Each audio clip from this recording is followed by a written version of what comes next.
If someone were to ask you, what is salvation? How would you respond? What would be your answer? I think many might say, well, salvation is the forgiveness of my sins.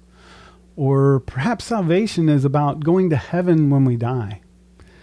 In the scriptures, the Bible tells us a much larger story about salvation.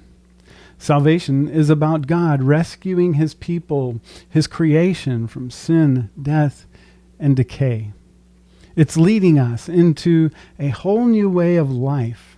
And today, we are going to step into that story.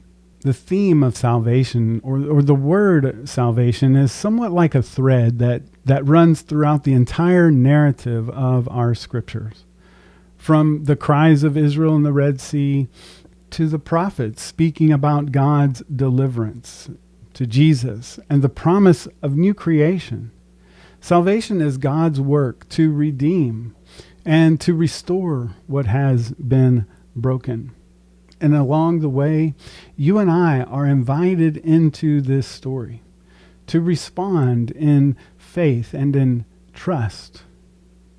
Thinking about salvation, I suppose one of the first places we may be drawn in the scriptures is to the Exodus story. And it's here in Exodus 14 and verse 13 where the Hebrews have been led out of Egypt and they're standing at the Red Sea.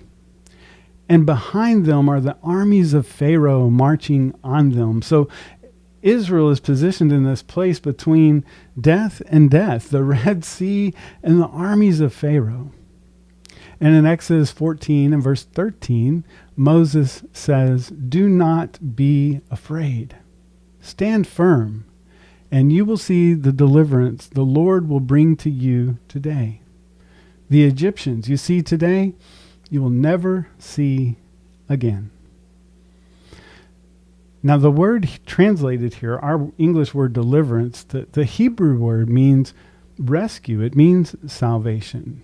And perhaps one of the earliest biblical uses, salvation is God stepping in to rescue his people, to rescue them from slavery, from bondage, from Egypt. And in the New Testament, the word salvation carries this same sense. It's to rescue, to deliver, to bring to safety. Paul, Peter, the other New Testament authors use this word to describe what God has accomplished through Jesus. Not only the forgiveness of sin, but the redemption from the power of death and the corruption and decay.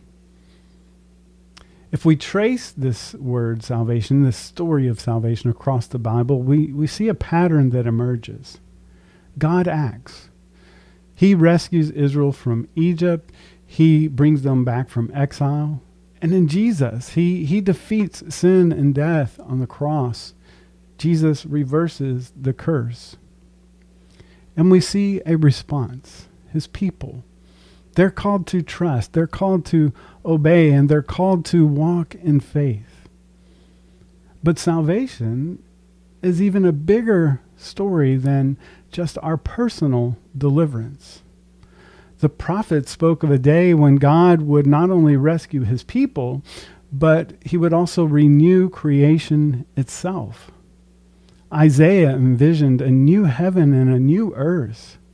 Paul wrote in Romans 8 that creation itself is longing to be set free from decay and corruption. Romans 8 verses 19 through 21, the apostle records, "For the creation waits in eager expectation for the children of God to be revealed. For the creation was subjected to frustration, not by its own choice, but by the will of the one who subjected it. In hope, the creation itself will be liberated from its bondage of decay and brought into the freedom and glory of the children of God." Salvation is about God undoing the curse of sin and death, not just in us, but in all of creation. It's a rescue mission that stretches from the garden to new creation and revelation. And at the center of this story of salvation is Jesus, whose very name means Yahweh saves. When the angel spoke to Joseph about the birth of Jesus, it's recorded in Matthew 1 and verse 21, she will give birth to a son. That she is speaking of Mary. She will give birth to a son, and you are to give him the name Jesus, because he will save his people from their sins. His death on the cross is the moment that God confronts the power of sin. His resurrection is the victory over death, and his return will bring the fullness of salvation, a new heaven and a new earth where God dwells with his people. Salvation is found in no one else. There is no other name under heaven or given to mankind by which we must be saved. Acts 4 and verse 12. Salvation is Jesus. And through him, God rescues and restores. He extends a call to all of creation to take part in this glorious deliverance. And that includes us, you and me. So what is salvation? It's God's rescue. His power to deliver from sin and death. His invitation to live in faithful obedience and trust to his word and his promise of new creation. The story of salvation is God's story of love, of rescue, of redeeming. And it's an invitation to you and me to step into that story. Salvation is not just about getting us out of something. It's about bringing us into something new.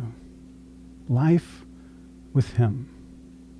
New creation to live forever in his presence.